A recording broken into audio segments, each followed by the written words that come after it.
আবারও স্বাগত ২১শে বিজনেসের সঙ্গে আছে আমি সাদ হাবিব সেতু। দর্শক, এখন রয়েছে দেশের অর্থনৈতিক পরিস্থিতি নিয়ে বিশেষ আলোচনা, আর এই আলোচনার জন্য আমাদের স্টুডিওতে রয়েছেন policy think and economic research সেন্টারের চেয়ারম্যান মোহাম্মদ মাজিদুল হক।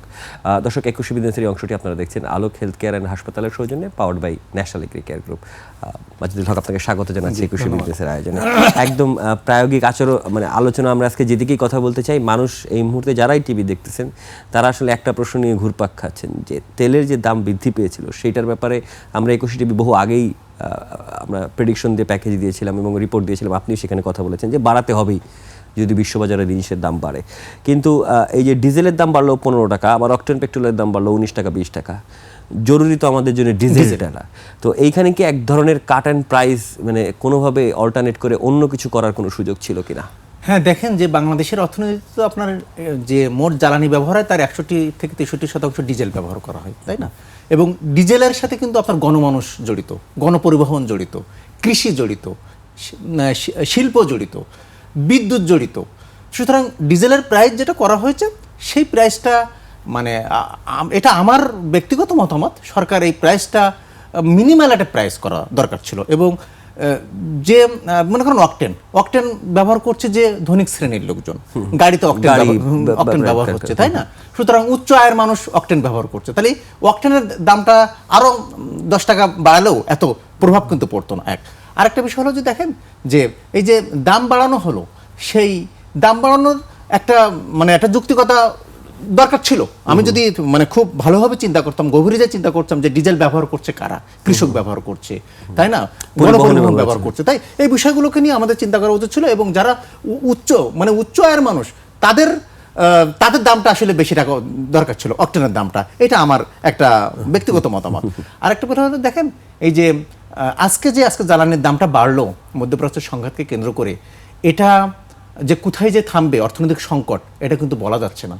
কারণ বাংলাদেশের অর্থনীতিতে এখন যেটা দেখা গেছে যে চতুর্মুখী গভীর সংকটে পড়ে গেছে। এখন কিন্তু একটা দুইটা ইন্ডেক্স যে খুব ভালো আছে আমি সেটা বলবো না, যদিও রেমিটেন্স আসতেছে, তারপর কিছুদিন পরে এটা হয়তো আপনার থেমে যাবে বা কমে যাবে। তাহলে এই এখন যে পরিস্থিতি, জ্বালানি সংকটকে কেন্দ্র করে যে অর্থনৈতিক পরিস্থিতি চলছে, এটাকে আসলে উত্তরণের জন্য আসলে সরকারকে কিছু কর্মকৌশল আসলে সরকারকে নিতে হবে। একদিকে সরকার যেরকম আপনার নির্বাচনী প্রতিশ্রুতি অনুযায়ী কিন্তু সরকার এগিয়ে যাচ্ছে, তাই না? কিন্তু আমার কাছে এটা মনে হচ্ছে যে এখন যদি আমি নির্বাচনী প্রতিশ্রুতি অনুযায়ী এগিয়ে যাই, নির্বাচনী ইশতেহার অনুযায়ী যদি এগিয়ে যাই, সেটা আমার কাছে মনে হচ্ছে যে সঠিক হবে না। কারণ জনগণকে এখন উদ্ধার করা, জনগণকে বাঁচানো এখন হচ্ছে মূল বিষয় হবে। তার কারণ হচ্ছে যে এখন তো মূল্যস্ফীতি বাড়বে, বাংলাদেশের ৮.৭১% মূল্যস্ফীতি, মজুরি ৮.০৯%। তো সুতরাং মূল্যস্ফীতি যে হারে বাড়ছে, মজুরি সে হারে বাড়ছে না। তাহলে মানুষ দরিদ্র হবে, এবছরও ১৪-১৫ লাখ মানুষ দরিদ্র হবে। মানুষ যে সমস্ত যারা দারিদ্র সীমার নিচে ছিল তারা উপরে ওঠার কোনো সম্ভাবনা নেই, বরং উল্টা কিন্তু দরিদ্র মানুষের সংখ্যা বাড়বে।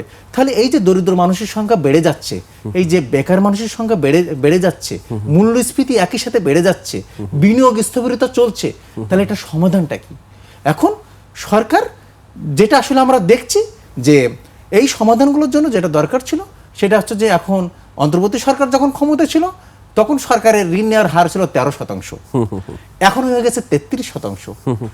তখন অন্তর্বর্তী সরকার যখন ক্ষমতায় আসে তখন প্রাইভেট খাতের আপনার বেসরকারি খাতে ঋণ প্রবাহ ছিল 9%, এখন হয়ে গেছে 6%। তাহলে আপনার প্রবৃদ্ধির জন্য যে সূচকগুলো এগিয়ে যাওয়া দরকার সেই সূচকগুলো কিন্তু এগিয়ে যাচ্ছে না। সুতরাং অর্থনীতি কিন্তু উল্টো পথে হাঁটছে। আরেকটা বিষয় হলো যে আমরা সামনে বাজেট আসছে, আমরা জিডিপির দিকে আমরা তাকিয়ে আছি। আমরা সব সরকারের আমলেই আমরা দেখছি যে জিডিপি প্রবৃদ্ধিকে জিডিপি প্রবৃদ্ধি যদি বাড়ানো না যায় তাহলে কিন্তু জাত রক্ষা করা যাচ্ছে না, মানুষের মন রক্ষা করা যাচ্ছে না। কিন্তু কথা হলো দেখেন দুঃখজনক যে বাংলাদেশের জিডিপি কিভাবে বাড়বে? আপনার উচ্চ মূল্যস্ফীতি হলে তো ভোক্তা ব্যয় বাড়বে না। আচ্ছা, বিনিয়োগ স্থবিরতা রয়েছে, গভর্নমেন্ট এক্সপেন্ডিচার বাড়তেছে না। সুতরাং আপনার যে সামনে যে প্রকল্পগুলো নেওয়া হবে, প্রকল্পগুলো খুব যাচাই বাছাই করে হয়তো আশা রাখি যে সরকার যাচাই বাছাই করে প্রকল্প গ্রহণ করবে। তাহলে এই অবস্থার ভিতর দিয়ে নেট এক্সপোর্ট কম, সুতরাং জিডিপির বাড়ার জন্য যে কম্পোনেন্ট, সেই কম্পোনেন্টও পারফর্ম করছে না, পারফর্ম করার কোনো সুযোগ নেই। আর একটা বিষয় হলো যে আমরা এখন জিডিপির প্রবৃদ্ধির ক্ষেত্রে ফোকাস না দিই, আমরা জিডিপির প্রবৃদ্ধির ক্ষেত্রে ফোকাস না দিয়ে আমরা একটা ব্যালেন্স স্ট্র্যাটেজি গ্রহণ করে আমি মূল্যস্ফীতি যাতে কমাতে পারি, বিনিয়োগ যাতে বাড়াতে পারি, কর্মসংস্থান যাতে বাড়াতে পারি, এই ব্যবস্থাগুলোকে আমাদেরকে করতে হবে। আরেকটা বিষয় হলো যে দেখেন যে বাংলাদেশে আপনার 60% কাছাকাছি কর্মক্ষম মানুষ আসছে, 58%। এই কর্মক্ষম মানুষকে আমি কাজে লাগাতে পারছি না, ডেমোগ্রাফিক ডিভিডেন্ডকে আমি কাজে লাগাতে পারছি না, জনমিতিকে কাজে লাগাতে পারছি না, সুবিধা নিতে পারছি না। এই জনমিতির সুবিধাটাকে কিন্তু বাংলাদেশকে এখন নিতে হবে, তাহলে অর্থনীতি সামনের দিকে এগিয়ে যাওয়ার একটা বড় সম্ভাবনা রয়েছে। আমরা অর্থনীতির সামনে আশা করি। আমি আপনাকে একটা প্রশ্ন করি, এই প্রশ্নটা হচ্ছে যে এই মুহূর্তে আইএমএফ এর কিছুদিন 48 ঘন্টা পার হয় নাই, আইএমএফ এ সেখানে এক ধরনের সম্মেলন চলছে এবং কথা চলছে আইএমএফ এ, এবং সেখানে এক ধরনের কথা এসেছে যে বাংলাদেশে যদি তার সংস্কার কার্যক্রমগুলো ব্যাপারে এক ধরনের চাপের বিষয়ের কথা বলা রয়েছে, এবং সেই সংস্কার কার্যক্রম সেগুলো আর্থিক খাতের তাদের অনেক দিন ধরেই চাওয়া ছিল, সাবসিডি কমিয়ে দেওয়া, তাদের অনেক দিন ধরেই চাওয়া ছিল যে ডলারের মার্কেট ওপেন করে দেওয়া, তেলের মার্কেট ওপেন করে দেওয়া। আপনার কাছে কি মনে হয় যে আইএমএফকে সন্তুষ্ট করতে, যেহেতু এই মুহূর্তে আপনার একটা ফান্ডও দরকার রয়েছে, আইএমএফকে সন্তুষ্ট করতে এই মুহূর্তে সরকার আসলে তেলের দামটা ছেড়ে দিল? কারণ 40 দিন আমরা অবাকই হয়েছি, কারণ আপনি যদি প্রতিদিন 167 কোটি টাকা ভর্তুকি দেখেন, তাহলে 40 দিনে 40 গুণ 167, মানে এই হিউজ সংখ্যা। এতদিন ধরে সরকার ভর্তুকি টানলো, শেষ পেশে এসে মানে এটা কি আইএমএফ এর চাপ কিনা? জি দেখেন, আমি আপনাকে বলি, আইএমএফ এর ঋণ কর্মসূচির ভিতরে তো অনেক শর্ত ছিল। 2022-23 সালে যখন আমরা ঋণ নিলাম, সেই শর্তগুলোর ভিতরে অনেক শর্ত হয়তো আমরা পরিপালন করেছি, এবং আইএমএফ এর ঋণ কর্মসূচির সাথে যদি আমরা অন্তর্ভুক্ত হই, তাহলে যে অর্থনীতিতে যে পুনর্গঠন হয় না তা না, এটা অর্থনীতির জন্য অনেক ক্ষেত্রে ব্লেসিং হয়। আচ্ছা, এক। দ্বিতীয় নম্বর কথা হলো যে আইএমএফ আসলে বলছিল যে আপনারা রিজার্ভ ক্যালকুলেশনটা খুব ইন্টারন্যাশনাল স্ট্যান্ডার্ডে করুন, আমরা সেটা করেছি। তাহলে আইএমএফ এর অনেক শর্ত আমরা পরিপালন করেছি বা করার চেষ্টা করেছি, কিন্তু আইএমএফ এর অন্যতম একটা শর্ত কি ছিল যে কর জিডিপি অনুপাত বাড়ানো। কিন্তু বাংলাদেশে যখন আইএমএফ এর প্রাইম একটা শর্ত কর জিডিপি অনুপাত বাড়ানো এবং আর্থিক খাত সংস্কার করা, এই দুটো তো বাংলাদেশ যত দিন যাচ্ছে তত পিছিয়ে যাচ্ছে, করছে না, কোনোভাবে করছে না, কোনো টার্মে স্ট্যাগন্যান্ট অবস্থায় রয়েছে। কারণ আপনি আর্থিক খাত সংস্কারের পিছনে 1996 সালে ডক্টর ওয়াহিদুদ্দিন মাহমুদকে আপনার প্রধান করে কিন্তু সেখানে একটা কমিটি গঠন করা হয়েছিল।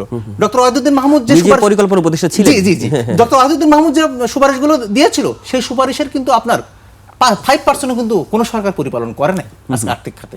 সুতরাং আর্থিক খাতে অনেকগুলো কমিটি করা হয়েছে, অনেকগুলো সুপারিশ করা হয়েছে, কিন্তু আপনার রাজনৈতিক সরকার সেগুলো ইগনোর করছে বারবার, বছরের পর বছর। রাজনৈতিক সরকার করছে, মানে যারা ইন্টারিম আসছিল, মানে মাঝখানে 2 বছর, এখানে 1.5 বছর, তারাও যে খুব বেশি ইনিশিয়েটিভ নিয়েছে, মানে ব্যাংক রেজুলেশনে এক নিয়ে অনেক কিছু করা হয়েছে, কিন্তু শেষমেশ আমাদের সবার প্রিয় অর্থনীতিবিদ সাবেক গভর্নর আহসান ইস মনসুর, তিনি কিন্তু এটা এক্সিকিউট করে দেখাতে পারেন নাই। কিন্তু না, এক্সিকিউট হয়তো পলিটিক্যাল একটা মানে এক্সপেক্টেড একটা প্রেশার থাকতে পারে, আগে পিছে।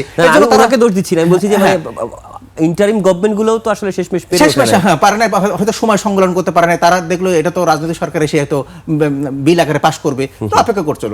কিন্তু আমার কথা হলো যে দেখেন, আজকের যে আর্থিক খাতে সংস্কারটা, এটা পুরোপুরি একটা অন্ধকারের ভিতরে আছে। এই সংস্কারটা কিন্তু আলোর মুখ এখনো পর্যন্ত দেখে নাই। অন্তর্বর্তী সরকার যে ইনিশিয়েটিভগুলো নিয়েছে, সেই ইনিশিয়েটিভ নিয়েও নানাভাবে কথা হচ্ছে, তাই না?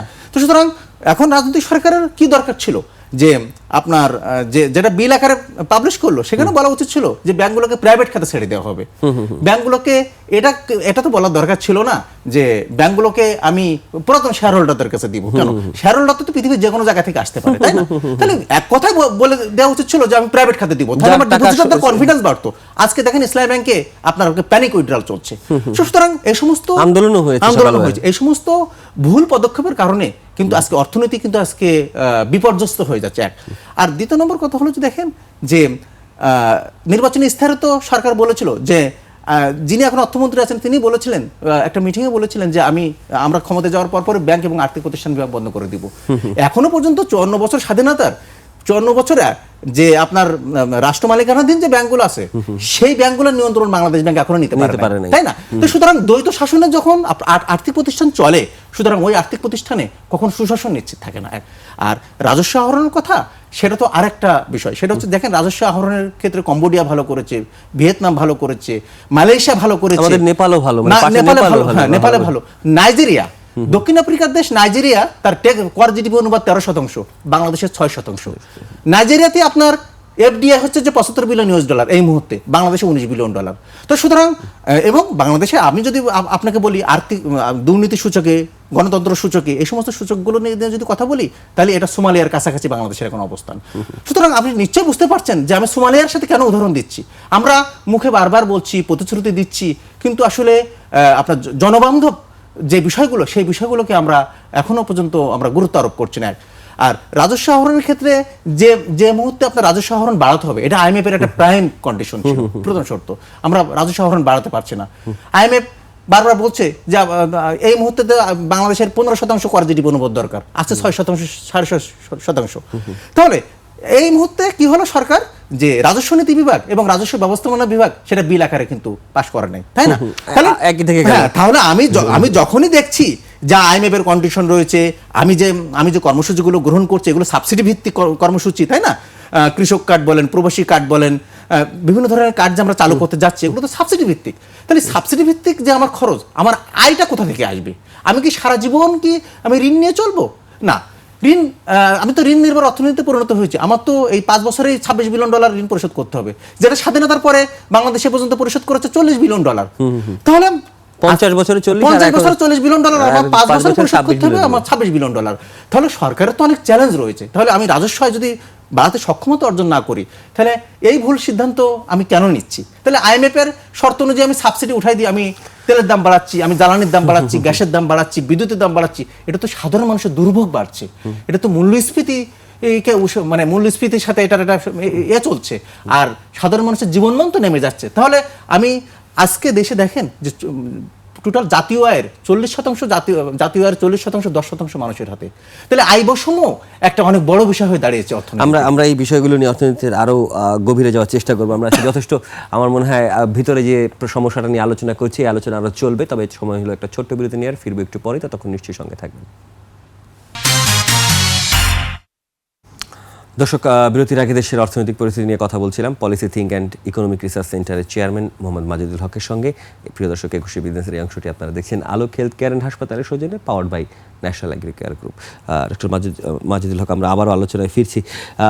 গতকাল আমাদের খুবই একজন প্রবীণ এবং বিজ্ঞ অর্থনীতিবিদ একটা মন্তব্য করেছেন, সেটি হচ্ছে যে দেবপ্রিয় ভট্টাচার্য, তিনি একটা মন্তব্য করেছেন যে এই সময় যে জ্বালানি সংকট, তার সাথে আগের মানে আওয়ামী সরকারের দুর্নীতি জড়িত, অন্তর্বর্তীকালীন সরকারের রেসিপ্রোকাল ট্যারিফ জড়িত, আর এই মুহূর্তে ভূরাজনৈতিক অবস্থা তো খুবই কঠিন। এই কথাটা মোটামুটি অর্থনীতিবিদরা, আমি যদি ভুল না করি, আওয়ামী সরকার পতনের পর থেকে ডে জিরো থেকেই বলে যাচ্ছে যে কোনো সংকট হলে আপনি কি করবেন, আপনার কন্টিনজেন্সি প্ল্যান কি। তো এখন তো সংকটের মধ্যে আছে, এবং এর মধ্যে একটা প্যানিক বাইংও আমরা দেখতে পাচ্ছি। মানুষ কোনো কারণেই বিশ্বাস করতে চাচ্ছে না যে তেলের সংকট ঠিক সেইভাবে নাই। কিন্তু এই মুহূর্তে আমার কাছে যে পরিমাণ কাগজ রয়েছে, মানে বন্দরে যদি আপনারা দেখেন 2টা LNG এসেছে, পরিশোধিত তেল 1,38,000 মেট্রিক টন এসেছে। সুতরাং এক ধরনের ফুয়েল 30% ইনক্রিজ হয়েছে। সরকারের যে হিসাব দেখলাম, বিপিসি যা বললো তাতে 20% তারা ইনক্রিজ করবে আজকে দিনের মধ্যেই। তাহলে চাহিদা সরবরাহ করা হচ্ছে, তারপরেও প্যানিক বাইংটা মানুষকে কেন এত বেশি স্পর্শ করতেছে? মানে অর্থনীতির ভাষায়, মানে আমরা সবাই বলি প্যানিক বাইংয়ের কথা, কিন্তু এই সিনড্রোমটা তো যেমন ইসলামী ব্যাংক এখন শুরু হবে, আপনি বলছিলেন সেটা। তাহলে এই যে এই কালচারটা, এটা কি আমরা ইনহেরিট করছি নাকি এটা অর্থনীতিরই একটা ব্যাপার? দেখেন যে যখনই কোনো একটা গ্লোবাল ক্রাইসিস সৃষ্টি হয় বা ডোমেস্টিক ক্রাইসিস সৃষ্টি হয়, তখনই আমাদের ভিতরে একটা বিষয় কাজ করে, সেটা হচ্ছে প্যানিক একটা কাজ করে। সেটা হচ্ছে ব্যাংকের ডিপোজিট উইথড্রয়াল থেকে শুরু করে প্যানিক বাইং পর্যন্ত এটা শুরু হয়। সেটা হচ্ছে যে দেখেন যে বৈশ্বিক পরিস্থিতিতে এখন সরকারেরও কিছু করার নাই। দ্বিতীয় নম্বর কথা হচ্ছে যে সরকার শেষ পর্যন্ত না পারতে দাম বাড়িয়েছে। IMF এরও প্রেশার আছে। আচ্ছা, সরকারের ঋণ পরিশোধ ব্যয় বেড়ে গেছে, সরকারের রাজস্ব আয়ের সক্ষমতা কমে যাচ্ছে দিনে দিনে। তাহলে আপনার যে প্যানিক বাইংটা, সেটা হচ্ছে যে দেখেন, আমি মনে করি যে সাপ্লাই এবং ডিমান্ডের ভিতরে, চাহিদা এবং যোগানের ভিতরে সামঞ্জস্য আনা তো খুবই কঠিন। এটা তো স্বীকার করতেই হয়। সবাই তো ব্যাংকে গেলে এখন টাকা পাবে না, তাই না? তাহলে তেল যেটা মজুত আছে, হয়তো আমাদের 1 সপ্তাহ আছে বা 5 দিনের আছে, 10 দিনের আছে, বা 1 মাসেরই আছে। তাহলে সবাই যদি একবারেই আসে, তাহলে তো সরকার হিমশিম খাবে। আর আরেকটা কথা হলো যে লিকেজ আছে বাংলাদেশের অর্থনীতিতে, সব জায়গায় কিন্তু লিকেজ আছে। আপনি গ্যাস লিকেজ, ইলেকট্রিসিটি লিকেজ, আপনার ক্যাপিটাল লিকেজ, আপনার ডলার লিকেজ, ঠিক আছে? তাহলে এই যে লিকেজ মডেলটা কিন্তু বাংলাদেশে উদ্ভব হয়ে গেছে।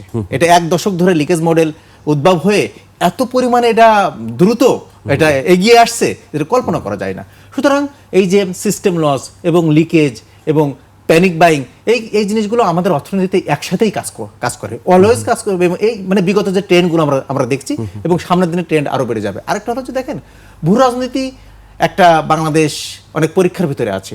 বাংলাদেশকে আপনার আমি বলবো যে আমি যদি একটু পলিটিক্যাল ইকোনমির কথাই বলি, সেটা হচ্ছে যে আপনার ইউএসএ চাচ্ছে যে ইন্দো প্যাসিফিক স্ট্র্যাটেজি, বাংলাদেশের সমর্থন চাচ্ছে। চীন চাচ্ছে বেল্ট অ্যান্ড রোড ইনিশিয়েটিভের আন্ডারে বাংলাদেশকে চাচ্ছে। বিসিআইএম ইকোনমিক করিডোর রয়েছে, Bangladesh China India Myanmar economic corridor. আচ্ছা, তারপরে হচ্ছে যে ভারতও চাচ্ছে। তারপরে এদিকে আবার আছে BBIN motor vehicle agreement, Bangladesh Bhutan India Myanmar যে মোটর ভেহিকল এগ্রিমেন্ট, এটা 2015 সালে হয়ে এটা থেমে আছে। এটা ইন্ডিয়ার গ্রিন সিগন্যাল দরকার। তাহলে বিষয়টা হলো যে ভূ রাজনীতির ভিতরেই কিন্তু বাংলাদেশ এখন অবস্থান করছে এবং দক্ষিণ কোরিয়াও অনেক ইনভেস্টমেন্ট বাড়িয়েছে, তাই না?